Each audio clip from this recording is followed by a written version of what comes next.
કેમ છો? મજામાં? સુવાક્યોની દુનિયામાં, સુવિચારની દુનિયામાં આપનું સ્વાગત છે. મારા મિત્રો એવું કહેવાય છે કે દોસ્તી, મિત્રતા એક એવો સંબંધ છે જે વ્યક્તિ જાતે જ આ દુનિયામાં આવ્યા પછી બનાવે છે. આવી જ કોઈ વાતને સુવિચાર તરીકે કોઈ અજ્ઞાતે ખૂબ સરસ રીતે લખ્યું છે. આજનો જે સુવિચાર છે તેનો વિષય છે મિત્રતા, દોસ્તી, ફ્રેન્ડશિપ. કોઈ અજ્ઞાતે લખ્યું છે કે સારી દોસ્તીમાં નિવેશ કરો, તેમાં કોઈ જોખમ નથી.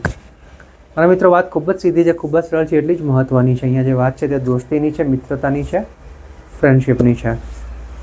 આજના આ મોબાઈલના યુગમાં, એઆઈના યુગમાં, ટેકનોલોજીના યુગમાં આપણે મોટાભાગના મિત્રો સાથે ફક્ત ને ફક્ત મેસેજીસ થકી, સંદેશાઓ થકી જ જોડાયેલા છીએ. મોટાભાગના લોકો સાથે આવું જ છે. જે સાચી દોસ્તી હતી, જે સાચી મિત્રતા હતી, તે ક્યાંક ખોવાવા લાગી છે. જો કે એક વાત એ પણ સાચી છે કે અમુક દોસ્તો, અમુક મિત્રતા એવી હોય છે કે ભલે વર્ષોના વર્ષો સુધી ના મળે, પરંતુ જ્યારે એકબીજાને મળે ત્યારે એવું લાગે કે જાણે ગઈકાલે જ હજુ એ લોકો છૂટા પડ્યા હતા. આવા દોસ્તોની પણ ખૂબ જરૂર છે. તો મારા મિત્રો, અહીંયા જે વાત છે તે ફક્ત એટલી જ છે કે આપણે આપણા મિત્રો સાથે જોડાયેલા રહેવું જોઈએ. ના ફક્ત સંદેશાઓથી, ના ફક્ત ટેકનોલોજીથી, પરંતુ ક્યારેક ક્યારેક રૂબરૂ પણ મળવાનું પસંદ કરવું જોઈએ. કારણ કે જ્યાં જ્યાં ફક્ત મોબાઈલના સંદેશાઓ હોય છે, ટેકનોલોજી હોય છે, ત્યાં એક દૂરી આવી જાય છે.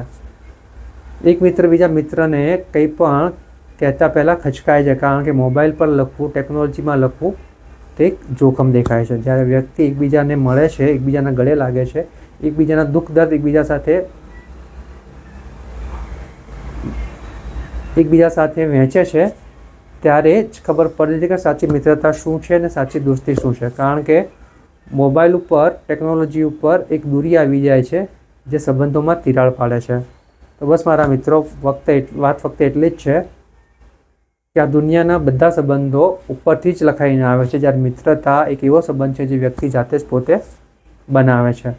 બસ મારા મિત્રો, મારી વિનંતી એટલી જ છે કે આપણે પણ આપણા જીવનમાં સારા દોસ્તો બનાવીએ, સારી મિત્રતામાં નિવેશ કરીએ. અને જો સારા મિત્રતામાં નિવેશ કરીશું તો એકના એક દિવસ તેનું સારામાં સારું પરિણામ આપણને મળશે જ, સારામાં સારો ફાયદો થશે જ. બસ મારા મિત્રો, આટલું કરીએ અને સારી મિત્રતામાં નિવેશ કરીને, ગુડ ફ્રેન્ડશિપમાં ઇન્વેસ્ટ કરીને આગળ વધતા રહીએ. Thank you.